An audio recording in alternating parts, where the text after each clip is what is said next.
Good morning. Today I'm going to discuss with you the topic domain name system. First of all, I'll give you introduction. What is domain name? Then we will study DNS components. We will discuss what is namespace, what are resolvers, and then what are name servers. So let us have a look at the introduction. Now suppose we have a computer connected to the internet, and if this computer wants to share some information, if it wants to communicate with another computer system which is also connected to internet, then this system must have some IP address. Similarly, the another computer system also should have an IP address if it wishes to communicate with the first system, if it wants to send some data or to share some resources. So both of them need to have some unique IP addresses in numerical form. Now here we have written 128.175.13.92. Now this numerical address is called IP address. And here I have written stanford.edu. This is the domain name. Okay. Domain name is a simple English name, whereas IP address is a numerical address. It has 4 decimal parts which are separated by dots. It is also called dotted decimal notation. And for users, it is very difficult to remember the IP address time and again when we have to request web pages, we have to open websites. But we can very easily remember domain names, like here we have written stanford.edu, google.com, or any website that you wish to enter, you always enter it by its domain name. So but when we have to access or when we have to download the web page, we require the IP address also. But in our web browser, we always type the domain name like google.com. Now at the back end, it is the responsibility of the browser to fetch the corresponding IP address also, because communication on internet is always through IP addresses. So at the back end, the domain name is converted into IP address, and then the communication happens through IP address only. Now, what are the components of DNS system? Now, in DNS system, first of all, we have a component called namespace. It will provide you specifications for the namespace, like you can have .com, .edu, .in, where you have to access the web page. We have next resolvers. Now resolvers, these are the client programs which will extract information from name servers. What happens? Your browser will act as a client whenever you write down a domain name like google.com. Now browser will have to find the IP address of the Google server. How will it find? So there comes a component called resolver component. At the back end, this component works like in our phone we have address book, we have a contact number for every contact name. We cannot remember contact numbers of our contacts, we use the contact name to call them. Similarly, we cannot remember the IP addresses of every website, we can remember their domain name, so we access them through their domain names. We type their domain name in the browser, but at the back end, we have a domain name server in which there is a list of IP addresses corresponding to every domain name. And this translation from domain name to IP address will happen at the back end. जब भी कभी हम अपने web browser में कोई domain name लिखते हैं, जैसे कि google.com, तो हमारा ब्राउज़र जो है बैकएंड में पहले इसको एक आईपी एड्रेस में कन्वर्ट करवाता है। कैसे? वो एक डोमेन नेम सर्वर को हमारी रिक्वेस्ट भेजता है। उस डोमेन नेम सर्वर के ऊपर एक लिस्ट बनी होती है डोमेन नेम और आईपी एड्रेस की। वहाँ से हमने जो डोमेन नेम लिखा उसका corresponding IP address find out करके फिर उस कंप्यूटर को एक्सेस करता है और रिक्वेस्टेड वेब पेज को डाउनलोड करता है। ठीक है, तो जो फर्स्ट कंपोनेंट होता है बैकएंड पे जो चलता है वो रिजॉल्वर होता है। ठीक है, नेक्स्ट कंपोनेंट है हमारे पास नेम सर्वर। नेम सर्वर जो है एक ऐसा सर्वर होता है जिसके पास आईपी एड्रेस तो नहीं है, बट उसके पास एक ऐसे सर्वर का एड्रेस होता है जहाँ पे कि हमारा आईपी एड्रेस सेव हुआ होता है, तो वो हमारी रिक्वेस्ट को आगे फॉरवर्ड करता है।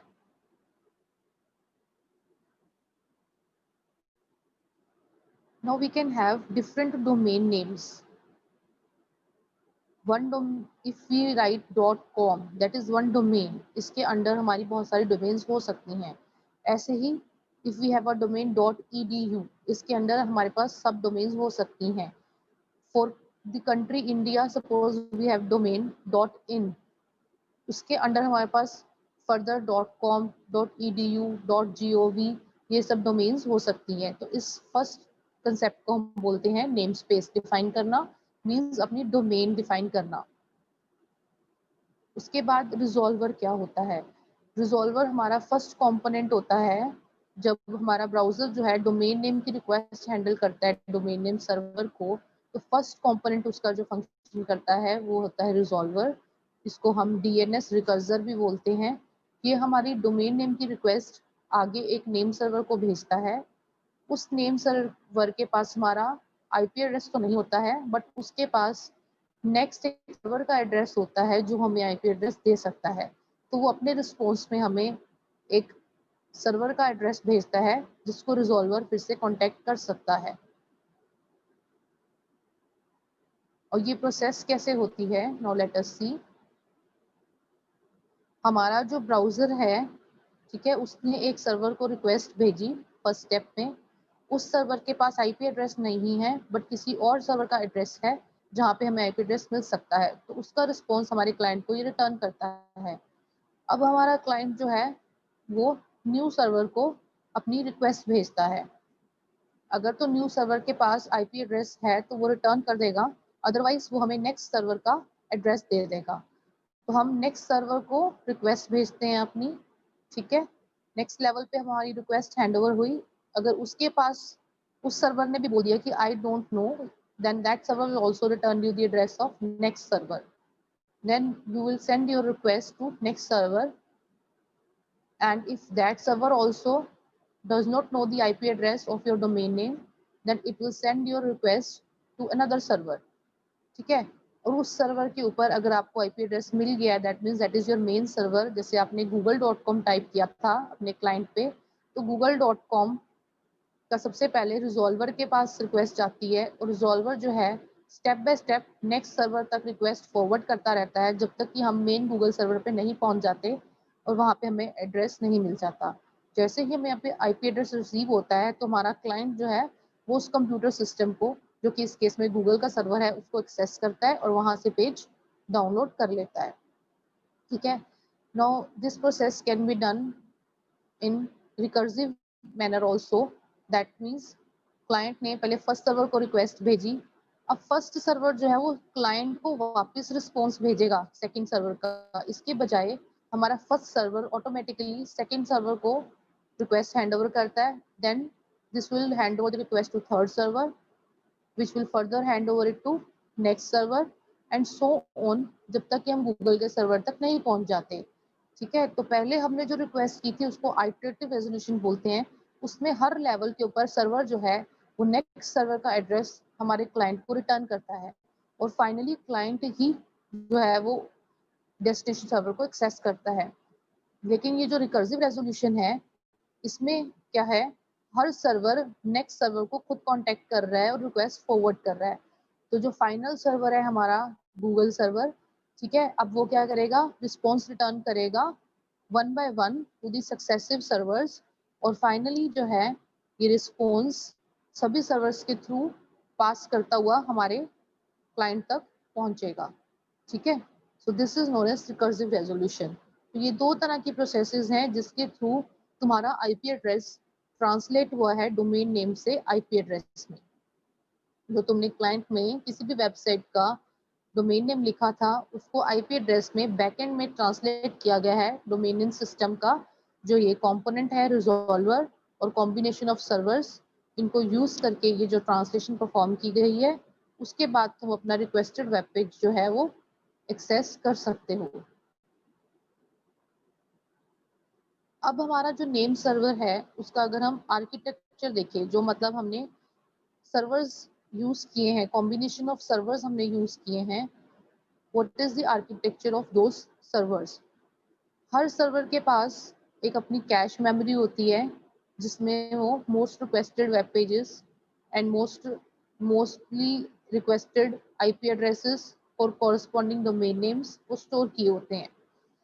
ठीक है, तो इसमें एक कैश मेमोरी होती है जिसमें रिस्पॉन्सेज जो है हम नेम सर्वर से भी सेव करते हैं। एक इसमें पार्ट कंपोनेंट होता है, अथॉरिटेटिव डेटा बोलते हैं उसे हम। उसके अंदर क्या होता है, जो हमारा मास्टर डेटा होता है वो सेव हुआ होता है, और एक हमारे पास इसमें कंपोनेंट होता है एजेंट जो कि क्वेरीज जनरेट करता है। अब हमारे पास एक रिजॉल्वर है, ठीक है, जो क्लाइंट कंप्यूटर है हमारा ब्राउजर। उसने क्या करना है, जब डोमेन नेम टाइप करना है तो सबसे पहले जो रिक्वेस्ट जाती है डीएनएस के रिजॉल्वर कंपोनेंट पे जाती है। ठीक है, अब जो डीएनएस का रिजॉल्वर कंपोनेंट है वो फर्दर कॉम्बिनेशन ऑफ सर्वर्स को डेटा रिक्वेस्ट, हमारी डोमेन नेम की रिक्वेस्ट फॉरवर्ड करता है। तो सबसे पहले जो हमारा सर्वर है उसके किस कंपोनेंट में हमारी क्वेरी गई, एजेंट के ऊपर। एजेंट का क्या काम होता है, वो क्वेरीज को चेक करता है। ठीक है, सबसे पहले हम कैश मेमोरी चेक करेंगे, अगर कैश मेमोरी में से हमें कॉरस्पॉन्डिंग आईपी एड्रेस मिल रहा है तो हम रिस्पॉन्स जनरेट कर देंगे, नहीं तो हमें नेक्स्ट सर्वर को रिक्वेस्ट भेजना पड़ेगा। फिर हमें नेक्स्ट सर्वर जो है उसकी कैश मेमोरी चेक करनी पड़ेगी। जो नेक्स्ट सर्वर है उसकी कैश मेमोरी में भी हमें अपना रिस्पॉन्स मिल सकता है।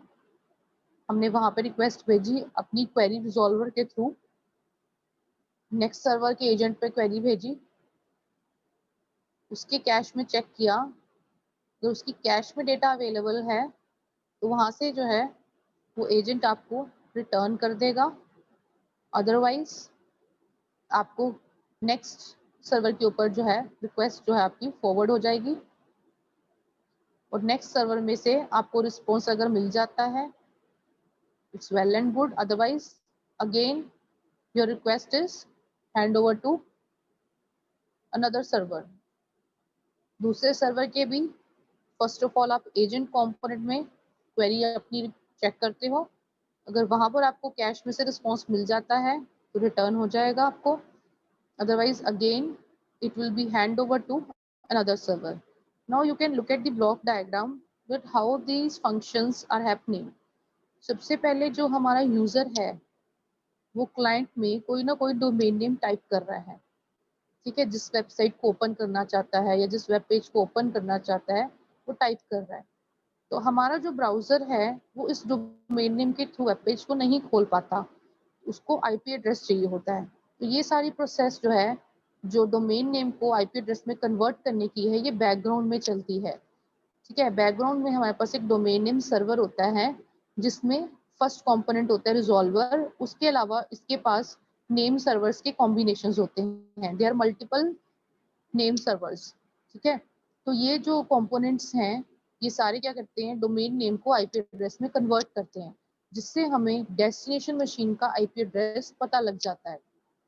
जब हमें डेस्टिनेशन मशीन का आईपी एड्रेस पता लग जाता है तो हमारा ब्राउजर उस मशीन को एक्सेस करके वहां से वेब पेज डाउनलोड कर लेता है।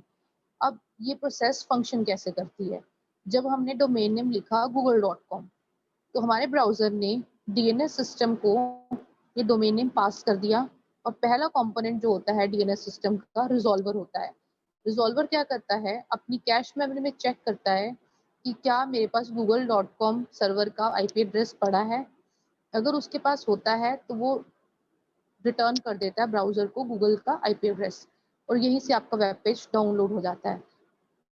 अगर आपका आईपी एड्रेस जो है इसकी कैश मेमोरी में, रिजॉल्वर की कैश मेमोरी में सेव नहीं है तो फिर आपको कॉम्बिनेशन ऑफ सर्वर्स जो हैं वो यूज करने पड़ेंगे, जिसमें मैंने आपको दिखाया था आप आइटरेटिव रिकर्जन या रिकर्सिव रिकर्जन दोनों से फॉरेन सर्वर्स को रिक्वेस्ट कर सकते हो।